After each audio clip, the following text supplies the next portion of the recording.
going to make baked mashed potato cakes. These are perfect meals, brunches, and they're also perfect for school lunches because you can make them ahead of time, pop them in the freezer, and bake them off whenever you like, and they're also very delicious. It's a great alternative from regular mashed potatoes because we're going to form them into cakes, roll them around in breadcrumbs, so when you bake them off, it's going to be nice and soft in the center like a mashed potato, but also very crispy on the outside. In my next video, I'm going to be making some Swedish meatballs, which are also very delicious, and we could pair these potato cakes with them to make a perfect meal. So let's get started. I have already prepared my potatoes, so I have 2 pounds of potatoes here. I already washed them, peeled them, and chopped them into big cubes. So now we're going to boil it until it's nice and soft to make our mashed potatoes.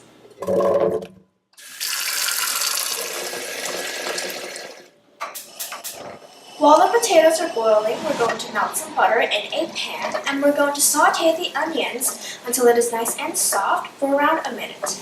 And keep in mind that the butter is basically all the fat that we're going to be using inside of the potato cakes, so make sure you don't burn it. The potatoes has boiled for around 12 minutes, and we're going to test it by poking it with a rather large fork. And if the potatoes are nice and soft and the fork goes in the potatoes nice and easily, that means it is done. Now the amount of time that it takes to boil potatoes will depend on the size that you cut it. My potatoes are now ready, so first I'm going to briefly mash it up with a potato masher and then mix in the rest of the ingredients. If you don't have a potato masher, you could also use a fork. This doesn't have to be perfectly smooth because the potato cake actually, in my opinion, tastes better when there are some lumps of potatoes. Now for the rest of the ingredients, crack in both eggs. Add in the sauteed onion and melted butter. This smells so good. Add in the Parmesan cheese. You could add more if you want to. The minced chives. You could also use green onion or corianders. And finally, the diced ham. You could use turkey ham, whatever type of ham you have.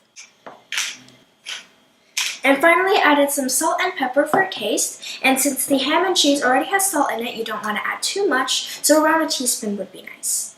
And you also want to add in about half a teaspoon of pepper, but you could add more if you like. Now we're just going to mix everything together.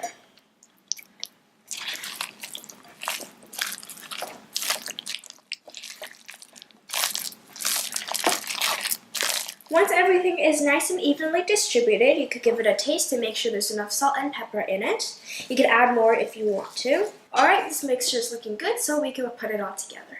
Today, to coat the potato cakes, I'm going to be using some Panko breadcrumbs, and I'm using this type because it has slightly larger breadcrumbs, so it looks really nice on the outside of the cakes and makes it nice and crispy.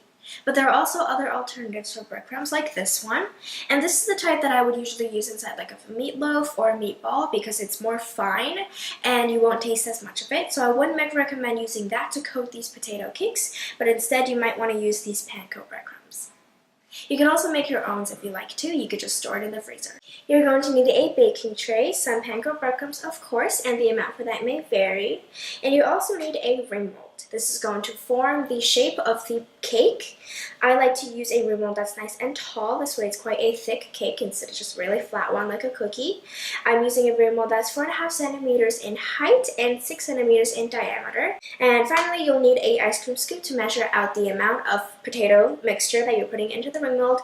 And this holds about 1/4 cup of the mixture, so you could use 1/4 cup if you want to. Place your ring mold on a separate plate. Sprinkle in about a teaspoon of the Panko breadcrumbs. And then shake the plate while holding down the ring mold to spread out the breadcrumbs nice and evenly. Now take 2 scoops of the potato mixture and drop it right in the mold. And then just press everything down with a spoon. You want to press it nice and tightly. You don't want any air pockets inside of the potato cake. And if you're not happy with how it looks, you can fix it up with a butter knife or a small offset spatula. Now we're going to pick up the ring mold and shake off any excess breadcrumbs on the bottom. You can see there's a perfect layer. And now we're going to dip the top into some breadcrumbs. It should pick up as much as it can. Should be a nice even layer. And then we're just going to push the ring mold down in the breadcrumbs. This way you don't have to mess up the surface. You can see it pushes it down. I'm going to tap off any excess breadcrumbs, and we're going to put this onto a baking tray by just shaking it gently.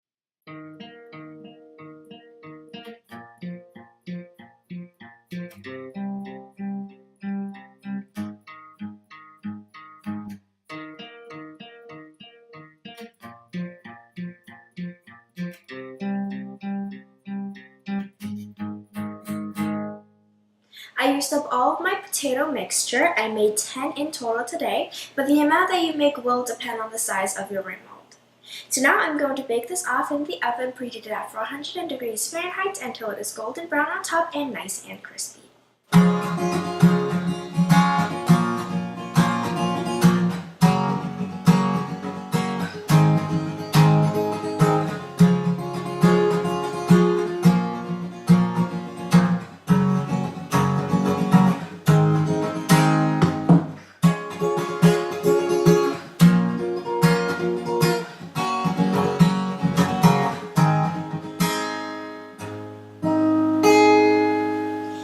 Potato cakes is baked in the oven at 400 degrees Fahrenheit for 15 minutes. It is perfectly golden brown on top and nice and crispy. You can eat it the way it is now, or I personally like to serve it with ketchup and the Swedish meatballs that we will be making next episode, so stay tuned for that. If you were to make this ahead of time and freeze it, I would suggest you to make them slightly flatter for easier storage.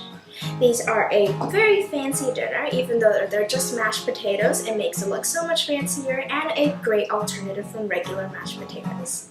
So I really hope you could try these out. Thanks for watching and see you guys next time. Bye!